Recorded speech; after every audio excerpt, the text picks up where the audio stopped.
What's up guys, it's Victor here again, and in this video I'll be comparing the camera of the Infinix Zero X and the Infinix Note 11 Pro. This one looks more like the real one. Okay, this one is more true to life than this. Yeah. So Like this will have more money than it. this video is a Royal Rumble between two Infinix top tier phones, the Infinix Zero X versus the Infinix Note 11 Pro. Both phones were launched or released not too long ago, and if you are looking out to get any of these devices, I'm sure this video will help you make a good purchase decision. This video will be focused on the camera and photography prowess of these phones, but I'll also go through their differences and similarities just so you get a full picture of what's at stake here. So be sure to stick around to get all there is to get about these two smartphones.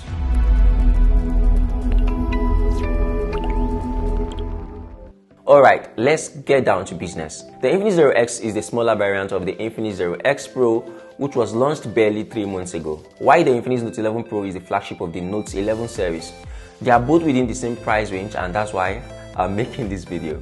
The Infinix Zero X currently costs 154,000 Nigerian Nairas or 280 USD, while the Note 11 Pro costs 138,000 Nigerian Nairas or 250 US dollars. So you see, both are still in the same price bracket. And for the features and value you get, you won't go wrong if you choose any of these phones. However, there are things that you need to be aware of, so you need to stay tuned. They both have a 64 megapixel main camera and a 16 megapixel selfie camera that produces very different results. More on the camera coming shortly. They both have a 120Hz refresh rate panel with a Full HD Plus resolution. Both these phones come with Android 11 but with different versions of XOS. The Infinix Zero X and Note 11 Pro have 128GB of storage memory and 8GB of random access memory (RAM), making these phones very fluent in terms of multitasking and overall performance. They also have a dual speaker setup, also making them ideal for media consumption.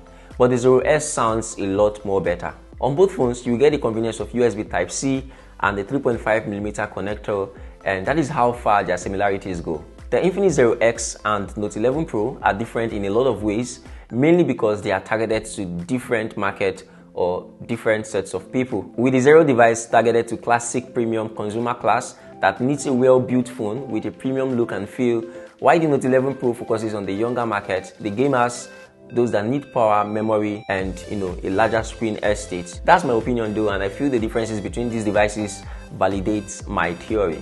Also, I made a video last month where I reviewed and highlighted a major problem of the Note 11 Pro. That's its inability to stream Netflix. Link in the description or in the iCards section. So, there are differences.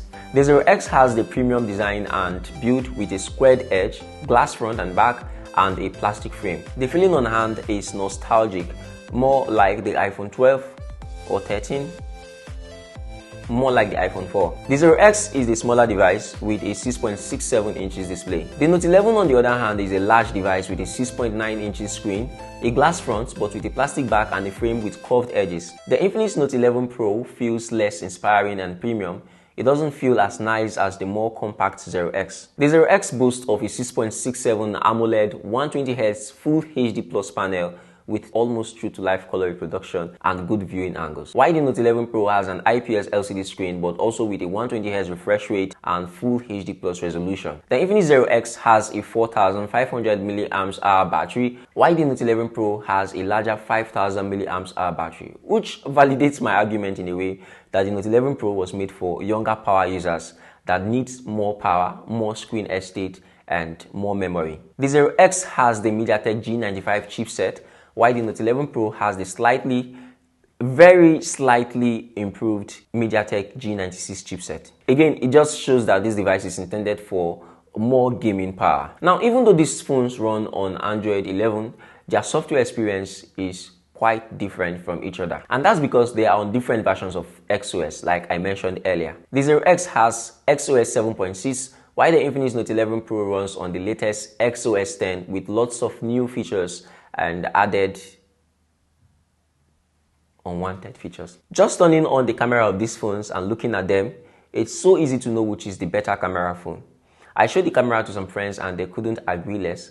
I was already sure about which is the better camera phone, but I continued testing anyway. But there is something I'm not yet sure about, I'm not sure if you are enjoying this video or if you are subscribed to this channel, but if you are enjoying this video, give this video a thumbs up, and if you are not subscribed, please smash that subscribe button and also ring the bell icon to be one of the first to see my new videos when I upload them. Back to the Zero X and Note 11 Pro camera. The Infinix Zero X has a 64 megapixel main shooter with a built-in real physical original optical image stabilization. Legit, and it works.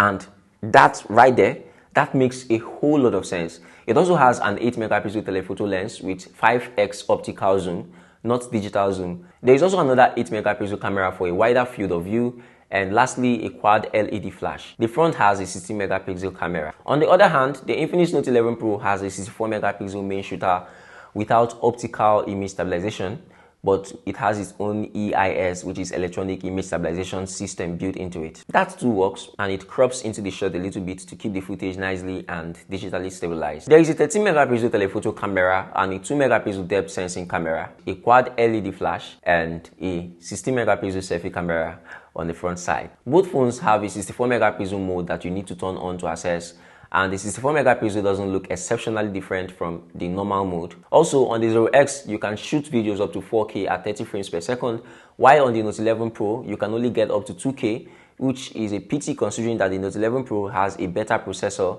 that is capable of 4K. Apart from the optical stabilization on the Zero X, you can also turn on another layer of stabilization, which they call Ultra Steady, that just improves the overall stability of your footage. But then it crops in and you can't use stabilization on any resolution apart from 1080p. And that's also the case with the Infinix Note 11 Pro. You can only use the electronic image stabilization, otherwise called Ultra Steady, on 1080p only. You can't use it on a 2K footage. And if you choose to shoot 2K, which is the highest resolution on the Note 11 Pro, then you won't get any stabilization at all, because the Note 11 Pro doesn't come with optical stabilization like the Zero X. Also, the shot gets cropped in with the Ultra Steady electronic image stabilizing feature on. Now to the camera quality.